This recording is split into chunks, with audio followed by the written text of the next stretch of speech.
back to my channel. Char. Okay, so tomorrow is my boy's 3rd birthday. So I will DIY his decorations. Actually, when he was 2 years old, I also did his decorations here. Lighting McQueen, akong ibutang diri ang mga gipanghimo na ko last year. And this year, iyahang theme sa yung birthday is safari.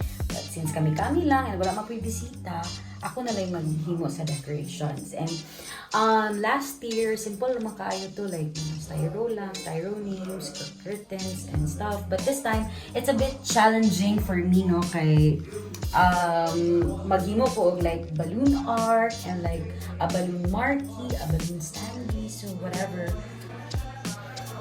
So, I don't know if you're interested or if you're also planning to DIY your baby's birthday decoration. So, please continue watching. I just finished cutting letter J, A, and X, and now I am painting letter A to make it look like a zebra. And unfortunately, I lost my brush, so I am using a popsicle sticks. And for letter J, I am decorating it using an orange and brown cartolina to make it look like a tiger. And for letter X, I used yellow and brown to make it look like a giraffe. Okay, say hi guys! Hi guys! Okay, so I ordered this online. It's an electric balloon pump. And I also ordered these online from the FB Marketplace. Anyway, muna akong pagkagulan ng mga materials. I have here animals, green, yellow, white balloons. Just be careful. Don't touch yet, ha? Just watch mommy. Watch mommy.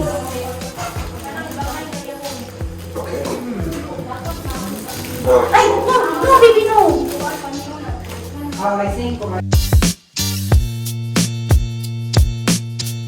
Hi guys! So, kaninga parts of video, I wasn't able to show you how I made the balloon marquee or standee or whatever because I was already so frustrated. Actually, wala na ako nag-care if I was recording or not because my baby was just all over the place. He was stepping on me and nagara gid siya kay nasuko siya kay akong giingana ang balloon.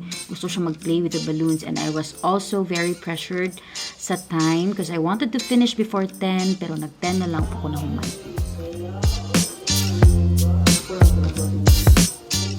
Hi guys! So, as you can see, galisod na ko dali.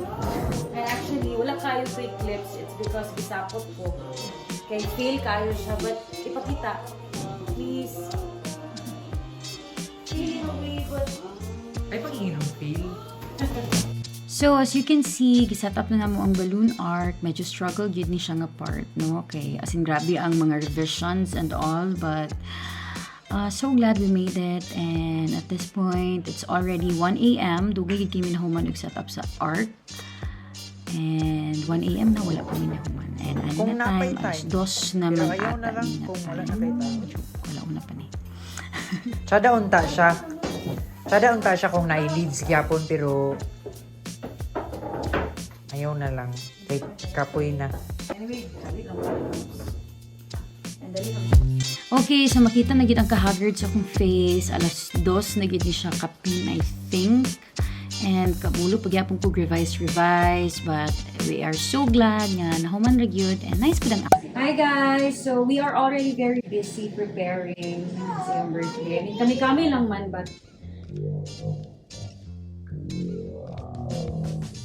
so this hat, I bought this at Gesano. Yes, sir.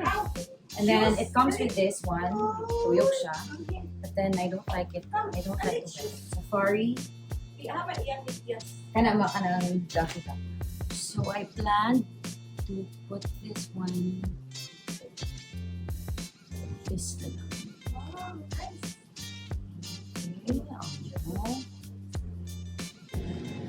And then just for pictorial purposes.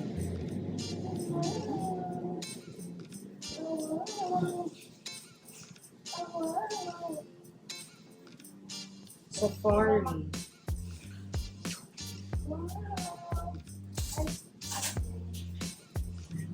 And this is my husband's outfit.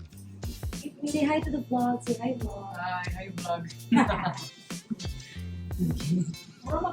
Hi guys! So, this is our setup. So, this is what I made last night.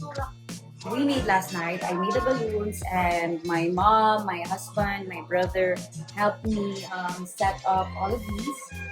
So, simple lang siya, but I don't know, I'm happy with the outcome. It's nice. And so here's the food and look at the cake. It's so cute.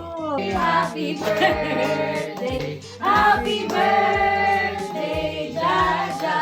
Yeah, blue. More. More. Yeah. More. Yay! Happy birthday. How old are you? Uy, naulaw. Nagkatawa. Oh, say thank you. Thank you. Thank you. Thank you. Dad, what's that? Oh, wow. What is that? Open. Wow. It's a toothbrush. Press. Wow.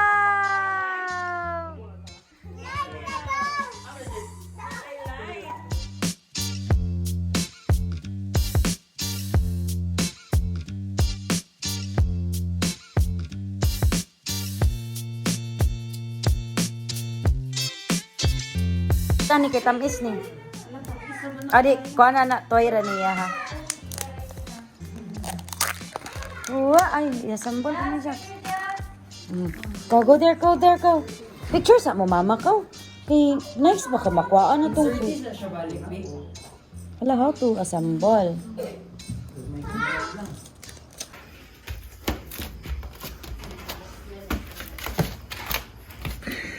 Okay, so we decided to put his styro names here on his cabinet. Okay, sayang mo po siya ilabay. So when you